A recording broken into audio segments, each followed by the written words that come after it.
Well, this podium's almost as tall as I am, so I'm going to try to get away from it as much as possible so that you can hear me. Before I start the lecture that many of you came to hear, the non-existent microphone, right? Brenda talked about parental rights in the UK. And I want to step away from my main topic to say that parental rights are in jeopardy in the United States. And it's because the U.S. and Somalia are the only two countries that have not signed the United Nations Convention on the Rights of the Child Treaty. The progressives and the liberals very much want this signed in the United States Senate and ratified.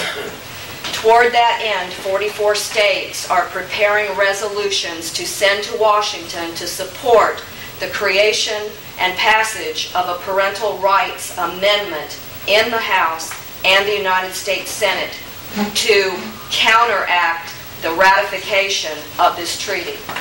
We have a bill in our Florida legislature, in the House and the Senate. Those details will be provided to the publicity person for the Panhandle Patriots, and they will get that out inside the newsletter so that you can contact your representatives, your state senator. The more they hear from you about this subject, needing co-sponsors, the better it's going to be. And parents, grandparents, aunts, uncles are asked to go to Tallahassee the 30th of March for Legislators' Day for Parental Rights. They want to take away homeschooling so that the children can not be indoctrinated as they are in public schools. They want to remove parental rights. The minute they enter the schools, the public school door, they become the property of the state. This is wrong, and this is not the way it should be. But we're going to get what we get if we don't get involved. And I'd like to open with a quote from Plato. He said, so many, many years ago, that if we do not get involved in politics, we are resigned to be governed by those that are more ignorant and less capable than we are. So that is the call to action. A little bit about my background. I guess I should just tell you I've traveled all over the world. I was in the military for 22 years. I'm a military brat. My mother was an Army nurse. I was able to finish college with ROTC. I was able to educate myself, and it was a wonderful experience. My bachelor's degree is in science and criminology and law enforcement. My master's degree is in business personnel management, and after I retired, I went back to school at UWF in the field of journalism because I felt that if I could not make a difference as a citizen, that maybe I could make a difference as a journalist. And I have written for various newspapers. I have volunteered all over my county and other counties, including Escambia County and Pensacola, Juvenile Justice Council, the Crime Prevention Council for the schools, the school advisory councils, the Parent Teachers Association. I was on the founding board for the Santa Rosa Crime Stoppers. The Pensacola Urbanized Area Citizens Advisory Council. I was the vice president of that. I was a fire commissioner, and I was appointed to the planning board, which I served with Tom Snyder, fellow member. Where are you, Tom? Where'd you hide? There he is, over there for Santa Rosa County. And I planned and ran a successful campaign to unseat an incumbent county commissioner in Santa Rosa County. So that's a little bit about my background, and I have just finished 12 years caring for an elderly, very ill parent from Agent Orange exposure in Vietnam, and he died a few weeks ago. And long experience, and now I can get on with my life, and that was a gift. Tonight I'm going to not bash anyone or anything. I'm going to give you the facts. This is not Islamophobia. Anything I tell you can be found in textual material, of which I have in the back for you all. There are many, many books for reference to make yourself aware of what's going on. I have handouts on the 43 terrorist training camps that exist in the United States, the source for that. the cells that exist within the United States, the terror cells that are mobile, that move around. We have 5 known in the state of Florida. They're primarily located in Orlando, Boca Raton, Miami, Fort Lauderdale, and we have another contingent. I don't know, you'd have to look at the map.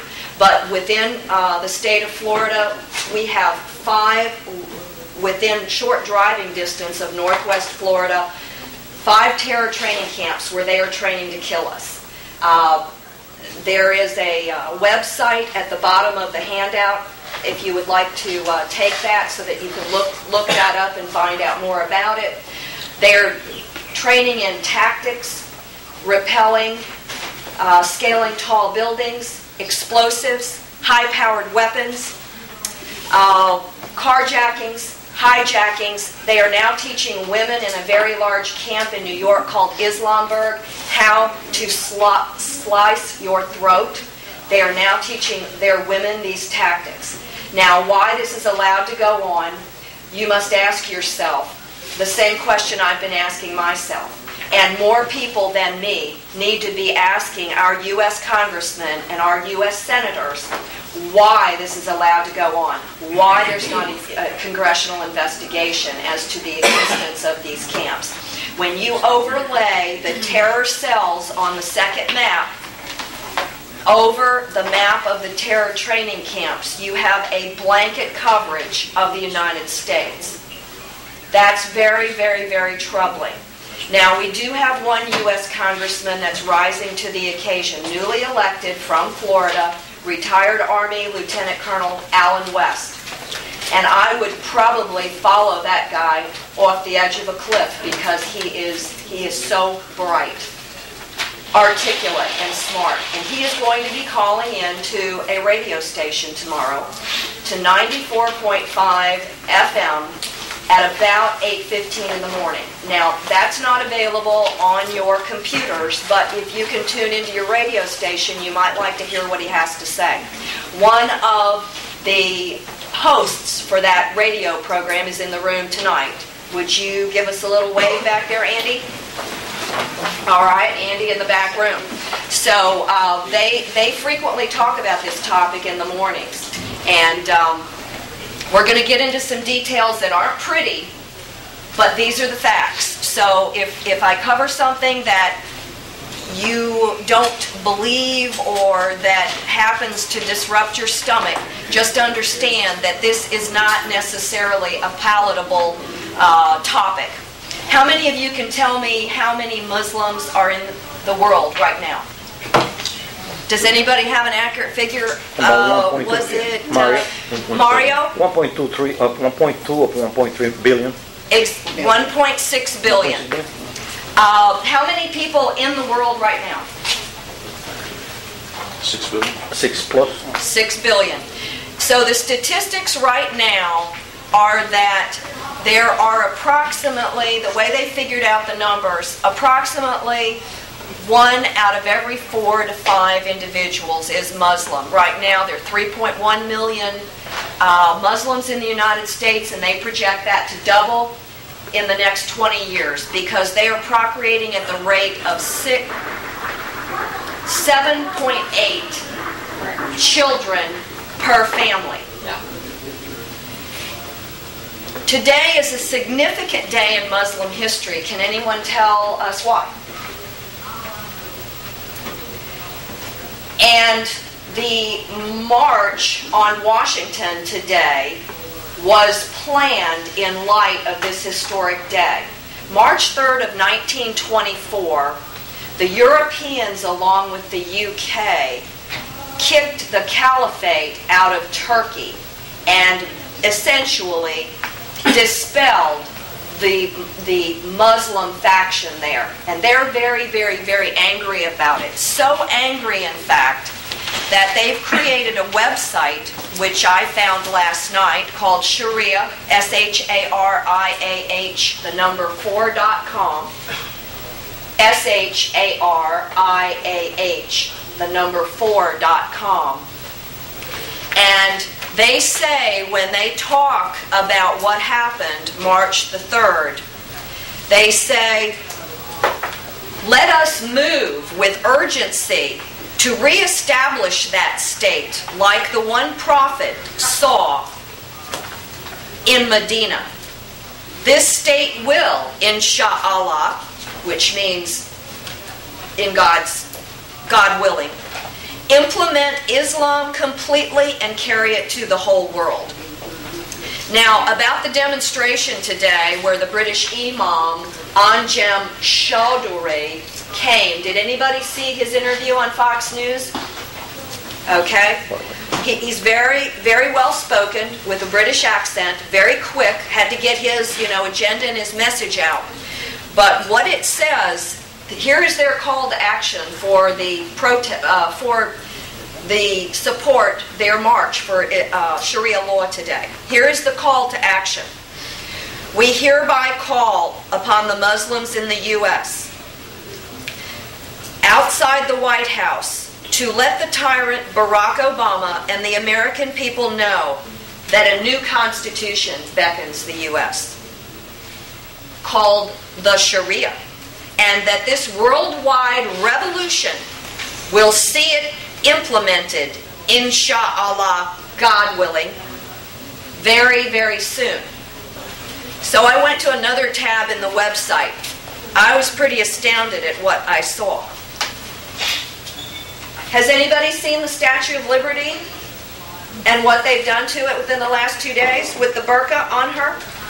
A tab on that particular website says, cover her with a burqa first.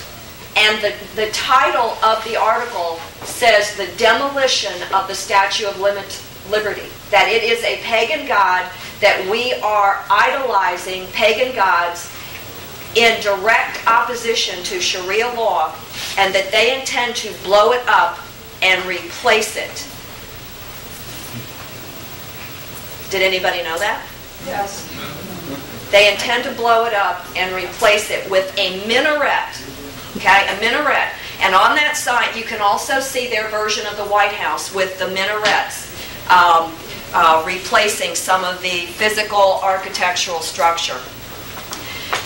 Now, in the state of Florida, we have a piece of legislation that you all need to be aware of. It's called Senate Bill 1294. It's introduced by Senator Hayes. We do not have a companion House bill yet, but the name of this piece of legislation, which we need co-sponsors for, that means find your state senator in this area. For the most part, it would probably be Senator Don Gates or Senator Greg Evers.